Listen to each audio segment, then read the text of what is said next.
Welcome back to another Six Rings and Football Things podcast. Andy Jumbo Hart here alongside weei.com's Mike Kadlick. Yo. And in case you haven't noticed, it is building toward draft season, which means it is definitely mock draft season. We were with you a couple weeks ago for a first edition of Mike Kadlick's mock draft on weei.com. And now we have a second edition here on Six Rings and Football Things, brought to you by FanDuel. Make every moment more, and I can promise more mock drafts throughout the spring as we lead up to the April 25th draft. This one coming off the heels of the NFL Scouting Combine, which was a full display of wide receivers, speed, athleticism, some quarterbacks choosing not to throw that are obviously going to go near the top of the draft, quarterbacks that seem to be, at least a couple of them, jockeying for being the SAWFT softer of the prospects near the number one pick. And so we'll start there. Obviously, Patriots have the number 3 pick. Mm-hmm. It has been reported by Mass Live and others that they are kind of focused on taking a quarterback in the number 3 slot. So without further ado, and if people haven't gone over to weei.com to read the mock draft, I would urge they do that at some point before, after, or during this podcast. But Mike Kadlick, at number 3 overall, you have slotted. So before we get right into the pick, it is interesting and a little bit different doing these mock drafts this year with the number 3 overall pick. Mm-hmm. Like when I've done these in the past, you have pick 14 or 17 a couple years ago, I think it was. And so you sit there and there's several different iterations of how the first 10 picks could go. Some teams jump for quarterbacks, things like that. And when you're the Patriots having like 3 or 4 different holes, there's 3 or 4 different options at pick 14. But with pick number 3, there's not many avenues they're going to go. And especially with it sounds like they're going to go quarterback. Maybe it's Marvin Harrison Jr., but they're not going to take a defender. They're probably not going to take a tackle. So with this pick, I went with Jaden Daniels for this one. I think they're going to take a quarterback. It seems like that's going to be the case. The reason I went Daniels here was A, because I took Drake May in the first one. So I'm trying to switch it up a bit. I don't want to be repetitive. And B, the premise for this one was using Elliott Wolf's words, saying that they're going to weaponize the offense. And boy, is Jaden Daniels a weapon on offense. Alex Van Pelt said when he spoke to us that although he runs this sort of West Coast offense system, it's not about the system, it's about the players. And so whoever they bring in, they're going to mold their offense around him. Jaden Daniels is a guy who rushed for 1,000 yards, threw for almost 4,000, 40-plus touchdowns. Like, you're not going to squeeze him into a system. You're going to build the system around him, and Van Pelt seems comfortable doing that. He did it with Deshaun Watson. So I think if May and Williams do go 1 and 2, I think the Patriots should still take Jaden Daniels. That's the crux of this. I don't think it's a 2-quarterback draft. I'm with you on why can't 3 quarterbacks be great in this class, and you might as well take your shot because you need one so bad. Some wrinkles thrown into this is obviously the fact that Phil Perry said/reported last night on NBC Sports Boston that some in the Jaden Daniels camp may not want him to come to New England due to weather conditions. So immediately, I don't love that. One, because you're going to have to play in the elements at some point. So even if he does go, say he's drafted by the Dolphins, just using the Dolphins as an example, you play in New England 2 times a year. So you can't hide from the weather. So I don't really like that. But we'll see what happens with his hand measurements. We'll see what happens with his weight come his pro day. But he is one of the top 3 quarterbacks in the class, and I have no problem with the Patriots selecting him. So that's what I went with in this one.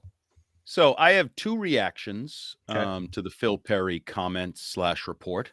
The first, I'll give you the normal Andy Hart, as Dante Scarnecchia once called me, similar to Bill O'Brien, teapot response, is F you, bitch, to Jaden Daniels.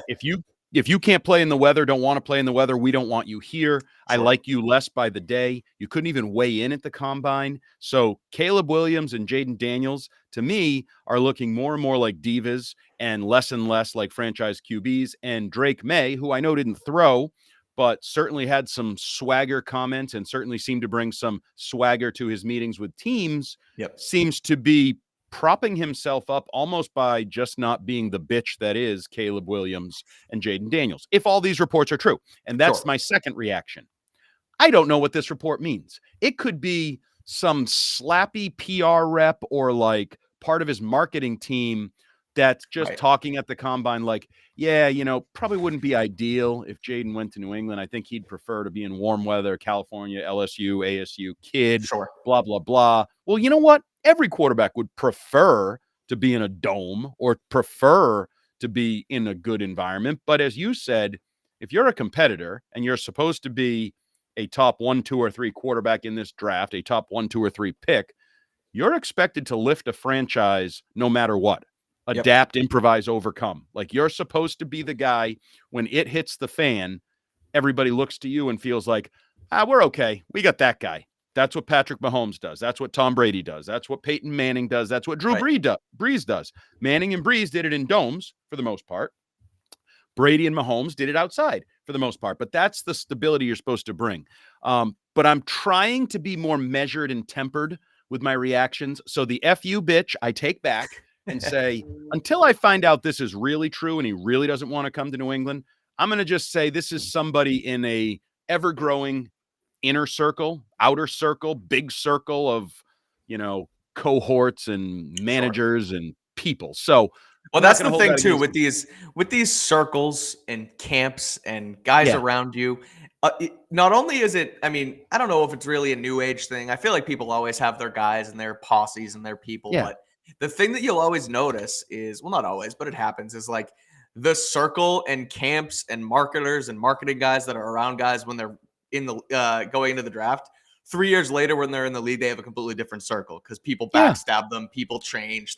So like, you never know. You're right. You don't know who floated this to Phil, so whoever it is could, it might not work out that way. So, and we're in silly season where there's lots of talk. Of course. So not so silly for me is, so I think if people recall through this podcast process that we're leading here on the Six Rings and Football Things feed, and please download, rate, review on the Odyssey app or anywhere you get your podcast, because we're widely available, unlike Morgan Wallen's new music, which is only available on YouTube. What an a-hole. Would like to be able to get it on my Spotify jackwagon. Yeah, that's kind of very bizarre. annoying. I didn't know that. Well, I'm sure it's one of those back-end business deals that he made money making it exclusive. Whatever. The Spotify podcasters do it. You can only get it on Spotify. Yep. Jackwagons, but not here at Six Rings. We're available wherever you get your podcast. We're for the people, by the people, with the people at all times of Patriot Nation. So people will know that I've ebbed and flowed over the course of this. Like, I started out liking May as my number 2 quarterback. Then I kind of grew on Jaden Daniels. Now I think I may have gone the other way, which is weird because you put Jaden Daniels in this, and now I'm back on May, and you had May before, and I was kind of on Daniels. In watching a lot of Brian Thomas and Malik Neighbors stuff, there were more throws than I'd like that were off target. Behind them, slants that are behind them, like crossing patterns, like not terrible throws, but not necessarily NFL accurate throws, NFL open kind of throws.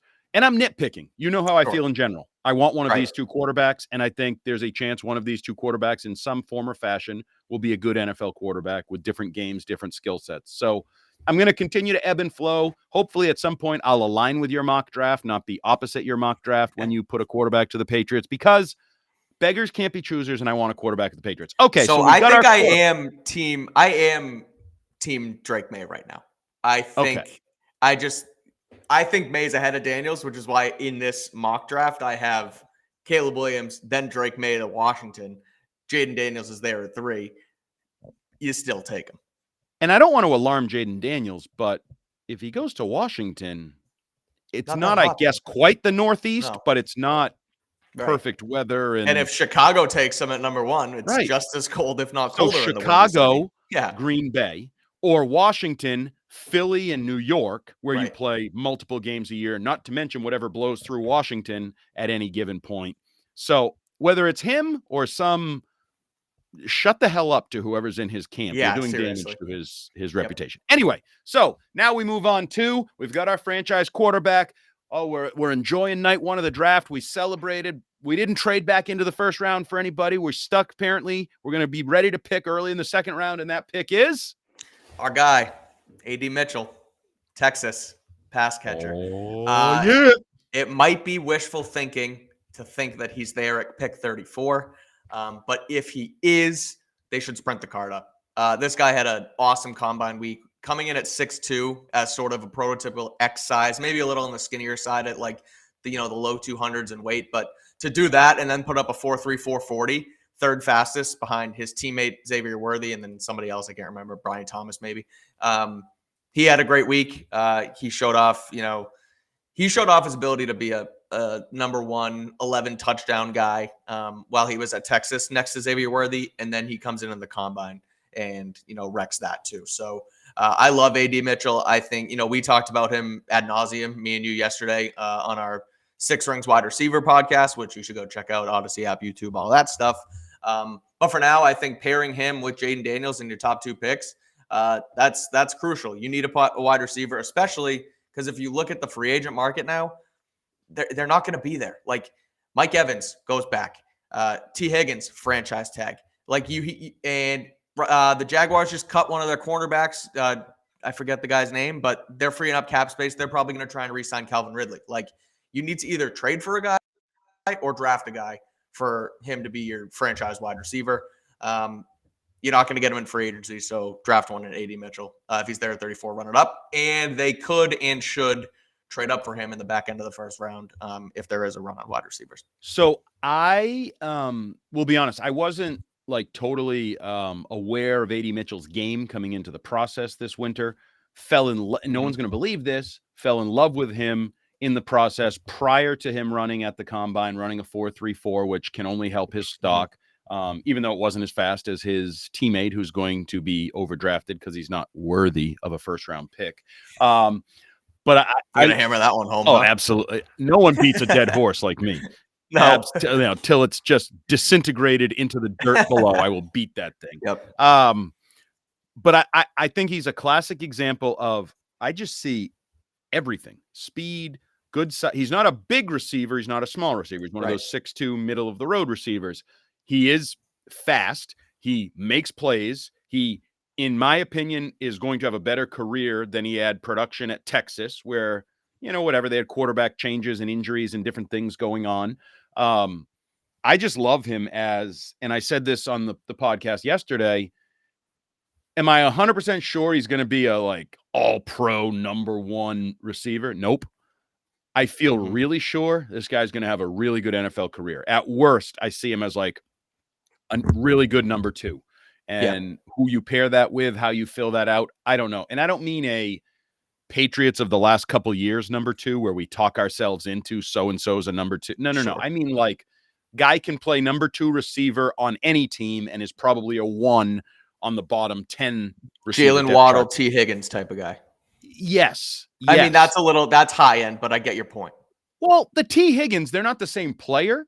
Right. But I don't know that we know T. Higgins is a 1. Correct. He's a 2 when he plays with Jamar Chase. He makes plays. He's a good. So, yeah, I have him in that world. And that can be fine. Adam Thielen for years in Minnesota. There's a lot of those guys that are really impactful and really fill out modern passing games. So, AD Mitchell, I love everything about him. And he also, from Georgia to Texas.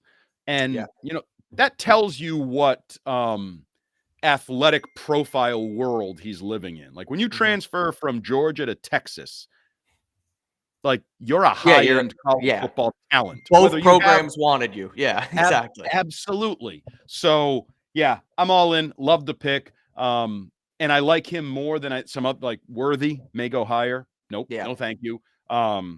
Troy Franklin, we talked about. Nope. No, thank you. This is one of the guys that Coleman. Nope. No, thank you. This is a guy that I will say, thank you. What day is training camp and when should I show up to watch? Yeah, I'm with you. I love it. Go get him. Okay, so I've noticed a trend in your mock drafts, and I feel like we're sticking with the trend from mock 1 to mock 2. Yep. Ooh, mock 2. Mock 3 is coming. It's also a razor by Gillette. If you want to sponsor us, just call. Yeah.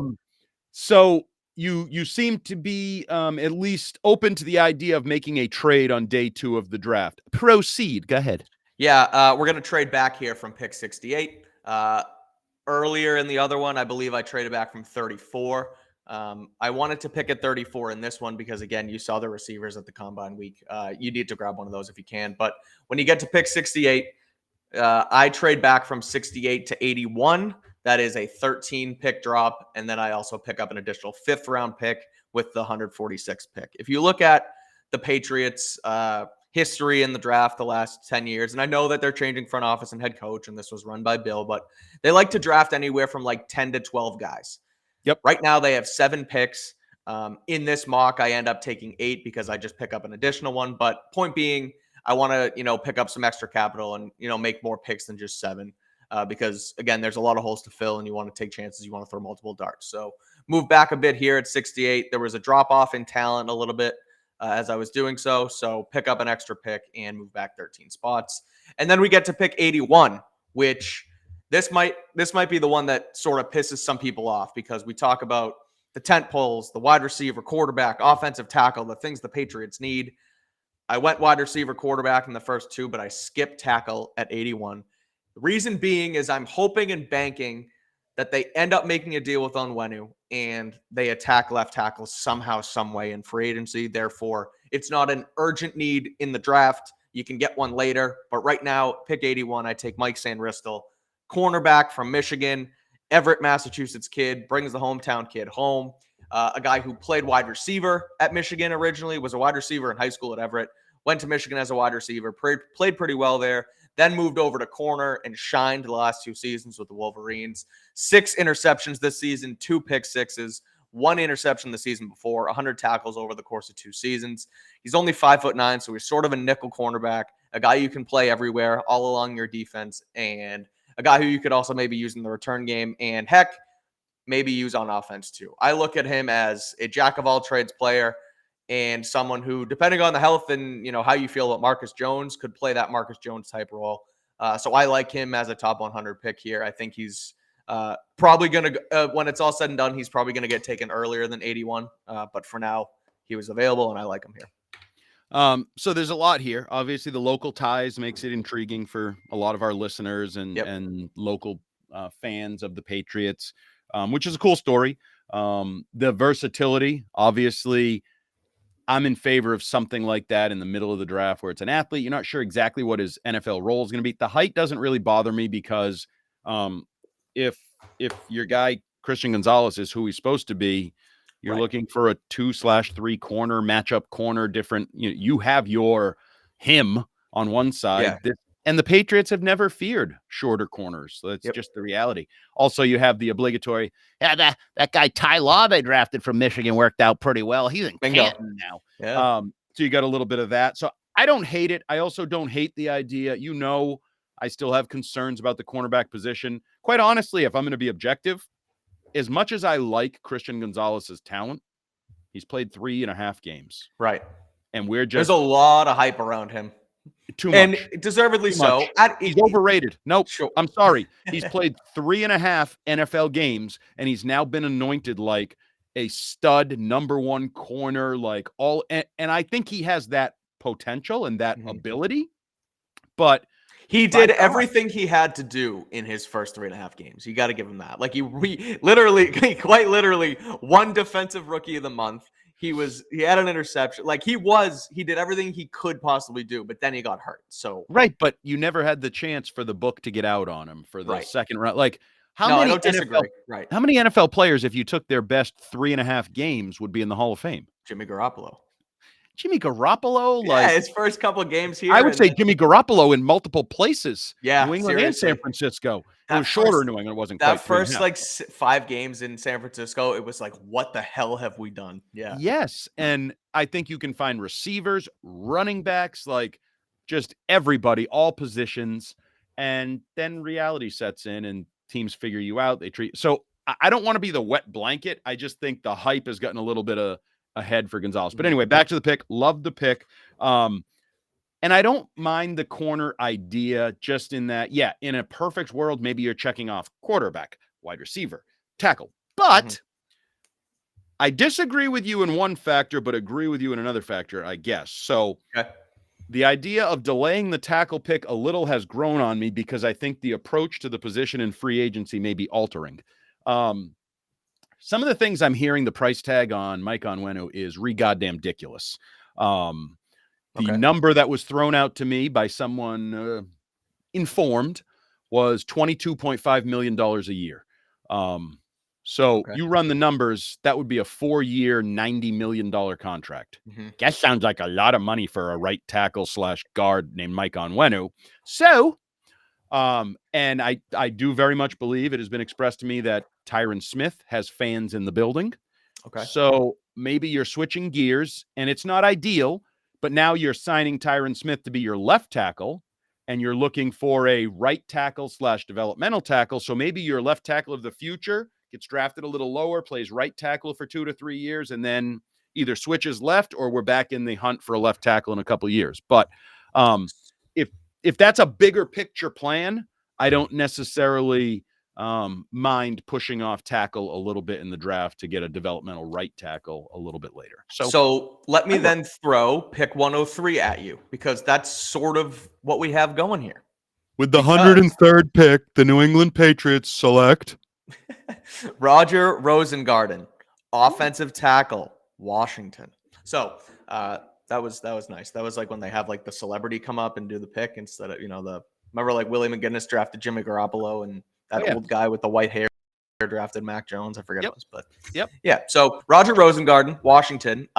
He played right tackle for the Huskies, opposite Troy Fautanu, who is probably going to be a first-round pick. But although he played right tackle, Andy, what hand does Michael Penix throw the football with? He's a lefty. Left. So Roger Rosengarten was actually the blindside tackle. Exactly. Yeah. He was the blindside tackle in the Washington system. So ipso facto, the more important tackle, if you want to read it that way. Now, granted, it's different. Your feet are lined up differently on the left and right side, and you see things differently, and your hand technique is flipped and all that stuff. So it will be a change if they do end up moving him to the left side. But doing a little bit of research on Rosengarten, their offensive coordinator, Ryan Grubb, who was in Washington the last couple of years, has always said that he could play left or right, and they just used him on the right. A, I think because of Penix, but B, because they also had Fautanu on the left side, maybe Fautanu on the left. So Rosengarten can play both sides. He's just been on the right for the last couple of years. He ran the fastest 40 at the combine. I think he's a guy who can flip sides. I think he's a guy who wants to flip sides. And so if you do the Tyron Smith thing, you put him on the left, you put Onwenu on the right, you have Rosengarten develop. He can play both sides. It makes too much sense. I think we're really we weren't out of eye on the Jaden Daniels pick at the beginning of this thing, Andy. But right now, I think we're in some sync here. So I think Rosengarten makes a ton of sense, especially if that's the route they go in free agency. So that's why I go with him at pick 104 or 103. Yeah, and maybe he ends up staying at right tackle forever. Maybe he just goes, you know what, I was a college right tackle, and then the first couple of years, I'm just going to stay here. The gap in pay and all those things has sort of closed over the years. It's not really as dramatic as it once was. So he's not Joe Alt. I don't know what my early number, I don't know what he measured at the combine, but he's not 6'8.5". I can tell you that much. He is more of the 6'5" type tackle. But you said it. If these 40s are legit, I'm starting to question, as I've questioned in the past, if they're running like 38 yards or something, and that's why the times are all jazzed up. But a big, athletic, productive, I think you wrote, no sacks last year allowed, a passing offense that played at a high level. He was in critical games. Like, I think there's a lot to like with his pedigree, especially when you're talking about a 4th-round tackle. Like, not using the 1st-round pick. I don't want Joe Alt. It's too valuable a pick. Not using the 34th pick because you fall in love with a receiver.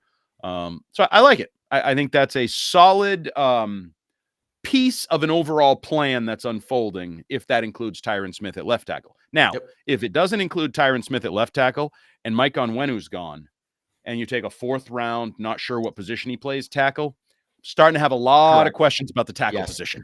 No, I'm totally with you. This is we're gonna have a post free agency mock draft coming up in the next couple of weeks, so that will sort of more align with the holes they need to fill. But right now, we got to do a lot of assuming. So I'm assuming the best at the position. So okay, so I see next, and I'm going to steal the thunder here for a minute as the hostess with the mostest. The 5th-round pick is someone we talked a little bit about again on the Six Rings prospect podcast when we did wide receivers, because Chris Scheim had to apologize to this guy after taking vicious shots at him a year ago. But he's a guy that I think we discussed a little bit in our Senior Bowl coverage, has come out and done very well in the process since then, and is at a position that we're doubling up on in the first 5 rounds, I guess, of the NFL draft. So you went Ricky Pearsall out of Florida. What do you like?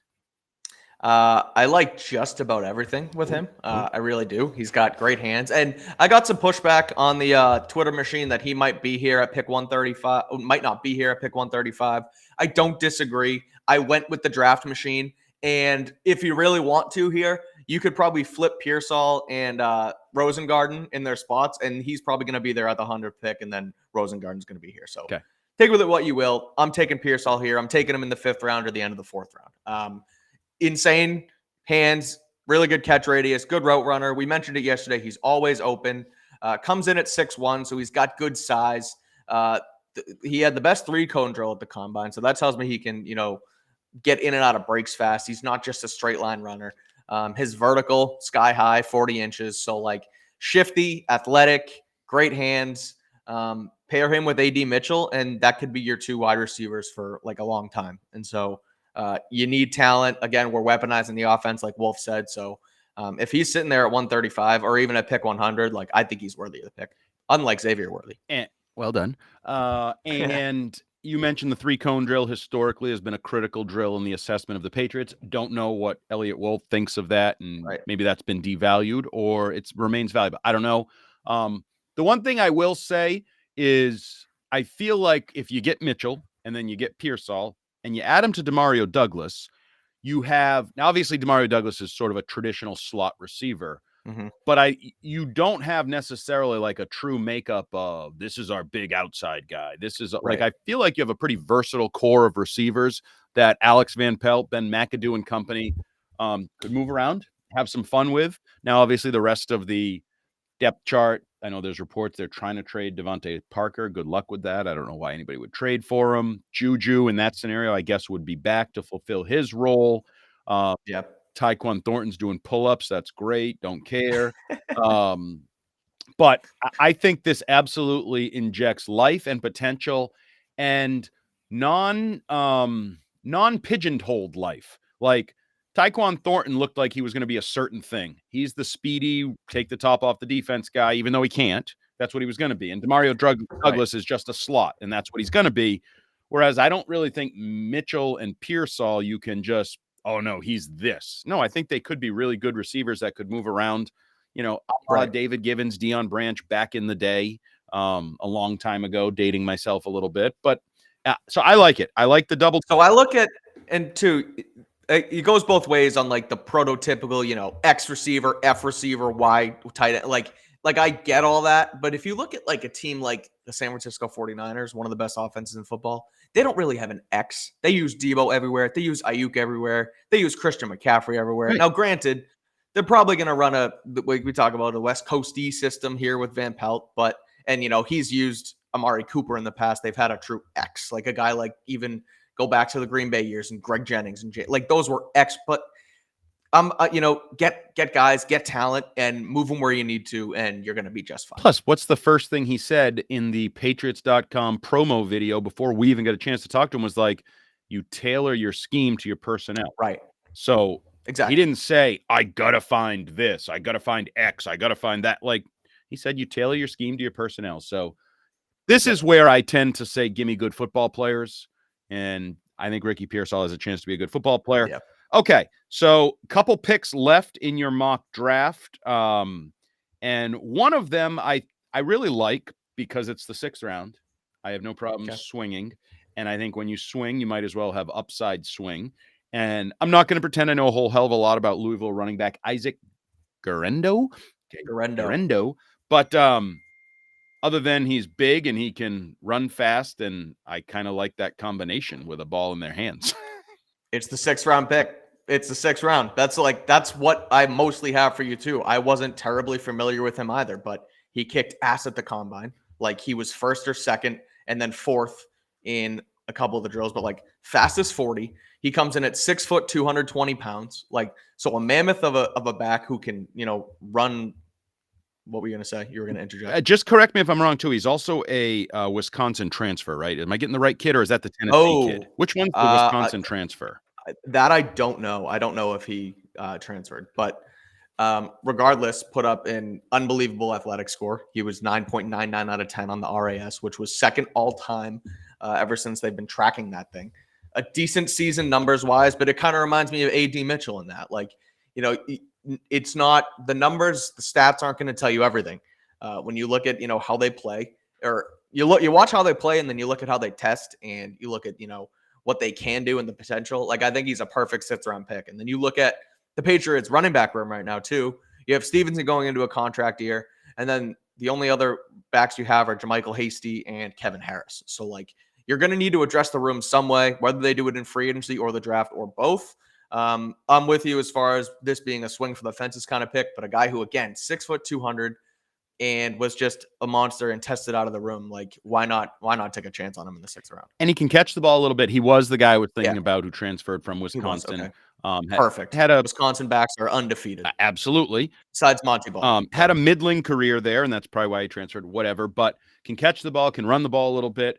And we've seen in the NFL these producing running backs in recent years have turned into valuable assets. I mean, certainly Ramondre Stevenson would fall into that category as a guy who's put up more production on a National Football League field than he has in a Oklahoma field. So I like this pick for the measurables, the athleticism, the size, the speed, the need. I do think they're in need of adding some talented youth to the running back position, not necessarily investing there high. Although I do have that little dream of signing Saquon Barkley. You got a lot of money. Why not? Why not us? Why not now? Even though he wants to go to Houston. But with Ramondre Stevenson set to hit free agency next year, I think you got to start to restock the pipeline here. It didn't work necessarily with Harris and Pierre Strong. So not that you absolutely have to draft a running back on day 2, day 3, but I think you probably should draft a running back on day 2, day 3 to add to the mix moving forward. And bingo. Yeah. Why not this one? It makes a lot of sense to me. Okay, before we wrap this up. That's how you weaponize it. Weaponize it. Give me weapons. And I like this weapon more than I like Pierre Strong, who seems like he was drafted just because he was fast and didn't have a lot else to lean on. So last pick that you made was? An edge rusher from UConn, Eric Watts. So JJ? 6'6", not TJ? Exactly. But hey, maybe he can channel his inner Watt along the edge and turn into a Hall of Famer if he comes here. But another local pick, went with him from UConn again. Was good in 22, fell off a little bit in 23. But the Patriots, again, they need to address, like running back, they need to address the edge. They need to address the defensive front, because you look at Judon contract year, you look at Uche and Jennings might leave in free agency. They have a lot of work to do. They want to get after the quarterback. DeMarcus Covington wants to beef up. He's aggressive. So take a chance on the kid from UConn and see how that all plays out. But I went with a local tie here, 7th round pick. Could get him in undrafted free agency, but throw him a bone and grab him in the 7th round. Yeah, I haven't done a lot of work on the defensive side of the ball, quite honestly, or the edge rushers. I don't hate the idea. If you're going to only draft defense at corner and pass rusher, I think that's fine, because those are the most important defensive positions where you need the most depth, the most athleticism, the most athletes. You can fill in other places. Plus, I would argue the defensive line in New England is pretty strong and pretty set right now. The linebacker position, maybe not quite as strong, but there's some depth there. So if I were going to inject a couple picks on the defensive side of the ball, I like what you did with corner and edge player. So that is Mock Draft 2.0, weei.com. You can read more if you click on over there, sort of the reasons behind the picks, the weaponization of the offense, and all that. He is Mike Kadlick, at Mike Kadlick on Twitter. He's been banging out plenty of SpongeBob Patriot memes among his draft coverage, amidst his draft coverage. I am Andy Jumbo Hart. This has been Six Rings and Football Things as we break down yet another weei.com mock draft. Please rate, subscribe, review, download the Odyssey app, get us on Spotify, get us wherever you like podcasts, and join the fun as we continue the seemingly very long journey now to the number 3 overall pick on April 25th. Thanks for listening. We'll be back later in the week with One Off Wednesday, where we're going to take a draft-like view toward the offseason as a whole. And if you want to know what that means, well, you'll have to listen to find out. See It's ya. going to be fun. Talk to you tomorrow.